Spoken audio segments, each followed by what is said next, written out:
Salut à tous, bienvenue dans cette nouvelle vidéo. On retrouve Nono qui est avec nous pour commencer cette année. Salut Nono et bien sûr, bonne année 2024. Également, Sacha, une bonne année et de beaux débriefs en perspective. Alors, en tout cas, on souhaite autre chose pour chacun d'entre vous. Mais on va commencer à parler de l'actualité du Paris Saint-Germain, l'actualité en général et l'actualité du Mercato. Alors déjà, Nono, la nouvelle année commence mal pour le Paris Saint-Germain. Il n'y a qu'au Paris Saint-Germain que tu vois ça. Même à l'époque Canal+, ou Colonie Capital, ça existait déjà. Mais là, j'avoue que Monsieur Campos a fait très très très fort. Alors, c'est pas officiel. Heureusement, peut-être que le Paris Saint-Germain pourrait se rétracter, même si Campos veut quand même le signer officiellement. Mais Gabriel Moscardo n'a même pas encore signé, Nono, qu'il sera absent 3 mois pour un problème au pied. Il a annoncé sur Instagram hier soir, donc Gabriel Moscardo ne sera pas disponible avant le mois d'avril au minimum, sachant qu'il faudra revenir, réathlétiser, retrouver un petit peu les sensations d'entraînement. Donc je pense que quoi qu'il en soit, pour la deuxième partie de saison, il sera pas là. Qu'est-ce que tu penses, Nono, de cette nouvelle douille? Parce que je ne sais pas comment tu peux être professionnel footballistiquement, être recruteur, directeur du football, directeur sportif comme tu veux, et te faire avoir en sachant pas qu'un joueur quand même est blessé pendant 3 mois. Alors dans ce cas-là, si tu le veux vraiment, t'attends un petit peu, tu le laisses au Brésil et tu le recrutes cet été. Mais là, tu recrutes un joueur, bon, c'est pas encore officiel, contrairement à Lucas Beraldo qui a été présenté aujourd'hui officiellement au Paris Saint-Germain. Qu'est-ce que tu penses, Nono, de l'histoire Moscardo Gate, 3 mois absent déjà alors qu'il n'a même pas signé? Je tombe des nues, Sacha, encore un gros couac. Ça va se demander si ça n'arrive qu'à Paris. Voilà. Je sais pas, je vais leur dire aux dirigeants, je vais leur dire, écoutez, les visites médicales avant, ça existe. Voilà, on prend ses précautions. Alors, le mercato d'hiver, c'est fait normalement pour se renforcer. Qu'est-ce qui arrive?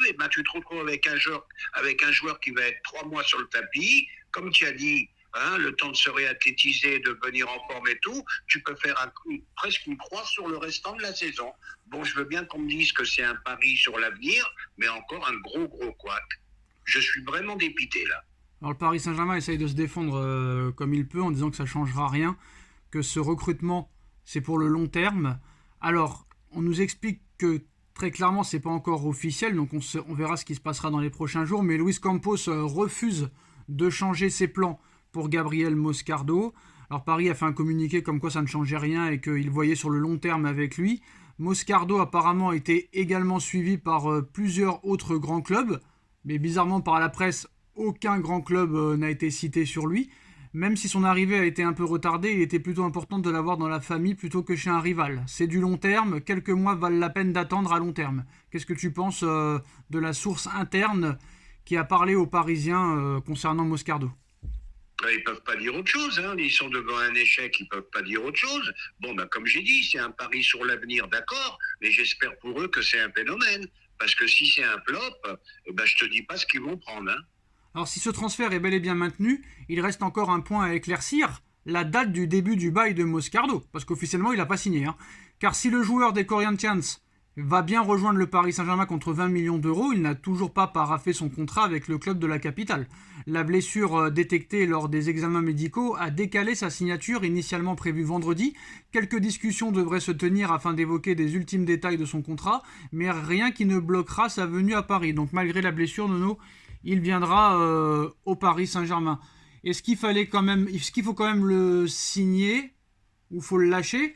Et s'il le garde, est-ce qu'il pense vraiment que c'est une pépite? Parce que apparemment il devait être prêté au Celta Vigo, mais comme Luis Campos a quitté le Celta Vigo officiellement, ça n'avait pas pu se faire. Bon, ça arrive hein, d'être blessé, mais je ne comprends pas comment tu ne peux pas le voir quand tu discutes déjà avec les Corinthians. Je ne comprends pas. Est-ce que les Corinthians l'ont fait à l'envers en expliquant que non, il n'avait pas de problème, il va très très bien? C'est la faute de qui à l'arrivée? Pour moi, c'est la faute du Paris Saint-Germain.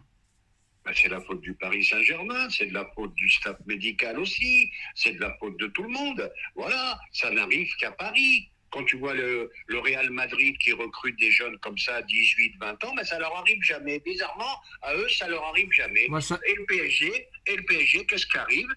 Tu comptes sur un joueur qui doit venir, tiens, sur le flanc pendant 3 mois. C'est inadmissible bah, pour moi. des... C'est pas digne d'un grand club. désolé de te contredire, non, mais ça a déjà arrivé au Real Madrid. Hein. Déjà, c'est arrivé avec Régnier, qui a coûté 50 millions d'euros au Real Madrid, qui n'a jamais joué. Et là, personne n'est capable de dire où est Régnier à l'heure actuelle, 50 millions d'euros. Et c'est arrivé avec Eden Hazard, 100 millions d'euros. Donc il faut arrêter de dire que ça n'aurait pas arrivé aux autres non plus. Ça arrivé aux autres aussi. Oui, c'est arrivé aux autres aussi. Bon, bah, écoute, Régnier, moi, je l'avais oublié, hein, parce que vraiment, je te dis honnêtement. Mais enfin, bref, faut prendre des précautions quand même. Tu as besoin de renfort si tu veux aller un peu plus loin en Ligue des Champions. Il faut faire attention. Ça ne devrait pas arriver. Voilà ce que je veux dire, tout simplement. Alors, heureusement pour le Paris Saint-Germain, c'est arrivé juste avant le début du mercato. Le mercato qui durera du 1er janvier au 1er février en France. Donc tu as exactement 32 jours pour te renforcer. Il ne faudra pas dire que tu n'as pas eu le temps. Alors il y a plusieurs grosses informations, Nono. Bon, tu as réagi sur Moscardo. Maintenant, là, c'est officiel. Là, c'est certain. Ça a été présenté aujourd'hui. Il a été présenté par le club et il a fait sa première interview à PSG TV. C'est officiel. Lucas Beraldo est un joueur du Paris Saint-Germain. Il a signé jusqu'en 2028. Il portera le numéro 35. Il est très heureux d'être là. Très heureux d'être coaché sous Luis Enrique, de retrouver quelques Brésiliens, etc. Assez ambitieux dans ses propos, j'ai bien aimé son interview. Apparemment, Luis Enrique a donné son aval pour le recruter, donc je pense pas qu'il vient pour être sur le banc. Qu'est-ce que tu penses de sa signature et est-ce qu'il vient réellement pour essayer de concurrencer par exemple un Milan Skriniar, un Marquinhos ou d'autres joueurs? Ah ben moi, je pense qu'il peut rentrer en concurrence, hein, parce que s'ils l'ont quand même payé 25 millions d'euros, ça ne doit pas être une pipe. Bon, Skriniar est en difficulté, et y a une place peut-être qui se libère pour lui. En plus de ça, là maintenant, le Paris Saint-Germain cherche un milieu de terrain, avec la blessure de Fabian Ruiz, déjà qu'il manquait des milieux cet été. Bon, c'est la responsabilité de M. Enrique, qui avait dit qu'il n'avait pas besoin de milieu de terrain. Verratti est parti, il n'a pas été remplacé, donc c'est une faute professionnelle. Et maintenant, le Paris Saint-Germain cherche un milieu de terrain. Alors Moscardo est arrivé, malheureusement, il ne sera pas disponible. Et le Paris Saint-Germain, Nono, s'attaque à un joueur de première ligue qui était déjà visé par le Paris Saint-Germain il y a 1 an et demi. Il avait finalement rejoint Manchester City, mais d'après le Télégraphe en Angleterre, Nono, le Télégraphe qui est réputé pour être un journal et un média très très sérieux et très très crédible. Le Paris Saint-Germain est en pole position avec Newcastle aussi pour recruter Calvin Phillips de Manchester City selon le Télégraphe, qui n'entre pas dans les plans de Guardiola. Pourtant c'est Pep Guardiola qui a voulu le recruter il y a 1 an et demi à Leeds United et le PSG serait en pole position et serait aussi en bagarre avec Newcastle.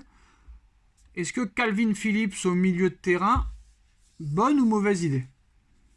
Très très bonne idée. Rappelle-toi quand on a fait des débriefs en début de saison, c'était le joueur que je voulais au milieu de terrain. Bon, moi je le connais, je peux en parler, je le connais. Je l'ai vu pas mal de fois jouer. Bon, c'est un très très très bon milieu. C'est le genre de joueur que tu n'as pas du tout au PSG, qui peut faire beaucoup de bien. En plus, d'après ce que j'ai lu, d'après Guardiola, c'est un type qui a une mentalité extraordinaire.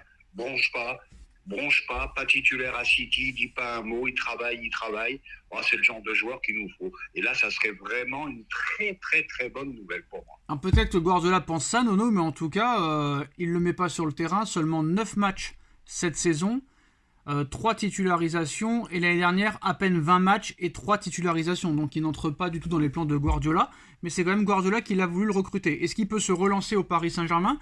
Est-ce qu'il faut aller dessus? Et combien ça pourrait coûter aussi? Moi, je pense qu'il faut vraiment aller dessus. Hein. Là, ça apporte une plus-value à l'équipe. Bon, mais comme tu as dit, rentrez pas dans les plans de Guardiola. Avec certains entraîneurs, des fois, ça ne matche pas. Avec Enrique, peut-être que ça peut matcher. Et puis celui-là, je vais te dire, alors celui-là, tu le vois jouer, je ne sais pas combien de kilomètres il fait par match. Hein. Celui-là, il mouille le maillot, je te le dis. Hein. Il mouille le maillot, mais apparemment, ça ne suffit pas pour Pep Guardiola. Bon, est-ce que Enrique peut le relancer? N'oublions pas international anglais aussi, hein. Est-ce que Luis Enrique peut le relancer? Ça, c'est la question. Il a 28 ans. Alors maintenant, la question, Nono, c'est que 25 millions pour Belardo, 25 millions pour Moscardo, ça fait déjà 50. Il va falloir vendre Hugo Ekitike pour rentrer un petit peu dans les clous du fair play financier. Mais ça va être compliqué, à 700 000 euros par mois. Combien ça peut coûter, Calvin Phillips, sachant qu'ils l'ont acheté très très très très très cher? Est-ce que ce serait pas mieux peut-être un prêt avec option d'achat, parce que ça doit coûter cher, et surtout que City, je pense pas qu'ils vont faire des cadeaux au PSG. Hein. Ah bah surtout qu'ils l'ont payé une blinde. On connaît la rivalité City-PSG. Bon, j'ai entendu parler d'un prêt avec option d'achat. Ben, si c'est ça, ça serait pas plus mal. Voilà, à lui de montrer, si on arrive à avoir un prêt, à lui de montrer ses qualités et de s'imposer dans l'équipe. Voilà. Alors maintenant, bah, Nono, on a parlé de Calvin Phillips, on a parlé de Bellardo, on a parlé de Moscardo.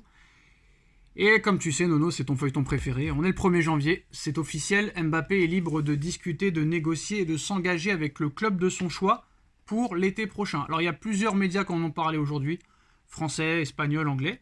Alors d'un côté, on a l'Espagne qui dit que comme d'habitude, il va arriver, c'est sûr et certain. Il a même déjà en train de réserver une maison à Madrid. La presse française dit autre chose. Apparemment, le Paris Saint-Germain va lui proposer un contrat jusqu'en 2029, Nono, avec une augmentation de salaire allant jusqu'à 80 millions d'euros bruts par saison, sachant que le Real Madrid aurait offert 26 millions d'euros seulement par saison nette. Bon, on va pas revenir encore un peu sur les mêmes arguments, Nono, hein. Tout le monde les connaît par cœur, que ce soit les droits les droits d'image, le salaire, le confort, les potes, marquer l'histoire du PSG, l'histoire de la Ligue 1, le Ballon d'Or, participer au JO alors qu'il pourra pas le faire à Madrid. Alors Nono, moi je suis prêt à assumer, même si l'été prochain je me trompe, hein, il prolongera au Paris Saint-Germain. Aucun être humain ne peut laisser 80 millions de côté pour aller toucher 26 millions. Même si tu quittes Lorient pour le Real, ce n'est pas possible. Personne ne fera ça. Maintenant, Nono, la presse française aussi et le média Flash Sport Zone nous dit que le Real Madrid a fait cette offre de 26 millions d'euros avec une prime à la signature de 130 millions d'euros proposée à Kylian Mbappé ces dernières semaines. Et pour eux, c'est la dernière surenchère et il n'y en aura pas d'autre. Alors ça, bluff, pas bluff, tout le monde fera son avis. Alors, il y aurait même eu un accord pour il n'y a pas longtemps, mais le feuilleton de l'été dernier a laissé des traces à Madrid, surtout du côté de Pérez. Alors l'entourage du joueur s'attendait à un effort considérable du Real Madrid pour le sortir du Paris Saint-Germain, mais apparemment ça ne viendra pas, c'est à prendre ou à laisser d'après Florentino Pérez. Donc maintenant, Nono, je pense pas que l'offre de Madrid est intéressante, parce que sachant que même on va nous expliquer que cette prime à la signature de 130 millions est exceptionnelle, mais d'un côté, en plus du salaire qu'il touche au PSG, qui est 4 fois plus élevé qu'à Madrid, on nous dit cette prime à la signature de 130 millions de Pérez va rééquilibrer les choses. Mais non, parce qu'ils oublient les modalités du contrat. Si Mbappé prolonge au Paris Saint-Germain, il aura 80 à 100 millions d'euros de primes. Chose qu'il n'aura pas s'il part au Real. Ils se sont mis d'accord, c'est pour ça qu'il est revenu dans l'effectif, quand il en avait été mis de côté. Et en plus de ça, il a une option et une clause de toucher 120 millions d'euros lors de la saison 2024-2025. Donc le Real Madrid n'est toujours pas à la hauteur. Et on est d'accord, Nono, si en plus il le prolonge jusqu'en 2029, et qu'en plus de ça il le réaugmente, Madrid ou pas Madrid, 14 Ligues des Champions ou pas 14 Ligues des Champions, club le plus populaire au monde ou pas, club le mieux géré ou pas, tu ne peux pas rivaliser, Nono. Ce n'est pas possible. Eh ben oui, parce que leur calcul est pas bon. Moi, je suis pas fort en maths, mais je sais compter. 70 millions par an, Mbappé. 72. 72 millions et qui pourrait augmenter à 80 s'il prolonge. Bon, alors disons, restons à 72 pour l'instant. 72 millions au PSG. Tu m'as dit 25 au Real, ou 26. Ouais. Voilà, ça fait moins 50. Moins 50 millions. C'est énorme. Même un peu plus, hein. Même un peu plus, Nono. Voilà. Donc, sur ce, tu multiplies par 5, parce que si ça se fait, c'est un contrat de 5 ans. Imagine un petit peu la somme colossale qu'il perdrait. Et comme tu as dit, je ne connais pas un être humain qui peut s'asseoir sur autant d'argent. C'est impossible. Donc voilà, donc de toute façon, ça va être le feuilleton de l'été. Il y a d'autres médias anglais qui confirment que le PSG est en pole position pour recruter Calvin Phillips, que Newcastle s'intéresserait aussi au milieu, mais que City n'est pas forcément pour renforcer un concurrent en première ligue. Donc on verra ce qui se passera. Mais c'est sûr que le dossier Mbappé va durer, Nono. Et je ne sais pas si tu y crois, mais moi j'y crois pas du tout du côté du Real Madrid, que si Mbappé ne répond pas d'ici le 15 janvier, il n'y aura pas d'autre offre. Le Real Madrid ira jusqu'au bout tant que Mbappé prolongera pas. On est d'accord ou pas ? Ah ben on est d'accord. Puis moi ce que je comprends pas, c'est comment aller de suite Dès qu'un média espagnol dit quelque chose, ça y est, il a réservé sa maison, patati, patata. Et ben moi, je vais te dire un truc. Pour moi, ça sera soit Paris, soit Liverpool, et j'en démords pas. Je ne sais pas pourquoi, je te l'ai déjà dit, mais je le sens. Ça sera Paris ou Liverpool. Non, non, non, Liverpool, ils ont déjà marqué leur histoire. Lui, vraiment, Pardon. en plus qu'il aime l'oseille, il veut vraiment marquer l'histoire d'un club. Et Liverpool a déjà gagné plusieurs Ligues des Champions. Donc, lui, vraiment, il met tout de côté, en fait. Il veut tout faire. Non seulement il veut être multimillionnaire avec des salaires exceptionnels, mais en plus marquer l'histoire d'un club. Il ne partira pas tant qu'il n'aura pas gagné avec des champions avec le PSG. Et ça, j'en démords pas, Nono. Je n'en démords pas. Ben moi, ce que je démords pas, c'est que je suis un petit peu d'accord avec toi, mais pour autre chose. Il a fait venir son pote Dembélé, il a tout fait pour le faire venir. Il fait venir Kolo Muani, c'est pas pour Bon, attention, les lâcher Nono, un il an faudrait après. pas, Nono, il faudrait pas non plus que ce dossier t'étouffe. Reprends ton souffle. Non, mais ça y est, j'ai mon souffle. Oui, bah voilà, raison de plus, Nono. S'il a fait venir Lucas Hernandez, s'il a fait venir Kolo Muani, s'il a fait venir un petit peu tous les Français, parce qu'il y a quand même presque 5 ou 6 joueurs qui sont potentiellement sélectionnables sous Deschamps en équipe de France, ça veut tout dire, Nono. Il n'a pas fait tout ça pour rien. Puis il a un confort exceptionnel. Il aura tous les passes droits à Paris, chose qu'il n'aura pas au Real, en plus des droits d'image, en plus du salaire et compagnie. Et puis en plus de ça, il ne rentre pas dans le plan de jeu de Carlo Ancelotti, Nono. Il y a Vinicius à gauche, il y a Rodrigo à droite, il y a Kendrick qui va arriver, et je te dis que c'est Haaland qui va signer là-bas. Haaland ou Osimhen. Haaland ou Osimhen, un des deux, tu verras. Et t'oublies un truc très important, la future grande star du Real Madrid, eh ben, il s'appelle Jude Bellingham. Voilà. Et voilà. Non, on l'a déjà dit, mais on le sait, mais bon. Et peut-être que Jude Bellingham, si Haaland arrive, repassera au milieu de terrain naturellement. Et attention, il faut voir si Bellingham, ça dure sur le long terme ou pas. Peut-être que là, c'est la hype du début de saison. On verra maintenant la deuxième partie de saison de Bellingham. Faut attendre. Oui, ça fait quand même 2-3 ans qu'il marche sur l'eau. Non, non, c'est pas vrai, c'est pas vrai. À Dortmund, il était très fort au milieu de terrain, mais il marquait pas autant de buts. Là, il a marqué 15 ou 16 buts, c'est exceptionnel. Ah oui, non, mais c'est un très grand joueur, on va pas revenir là-dessus. Hein. Très, très À grand voir, joueur. à voir. On verra cette deuxième partie de saison. On verra s'il est vraiment si fort que ça. Voilà les gars, c'est la fin de cette vidéo. Dites-nous en commentaire ce que vous en pensez. On like, on partage, on commente, on s'abonne. Merci Nono d'avoir été là et on se retrouve très vite pour une nouvelle vidéo. Tchuss. Tchuss.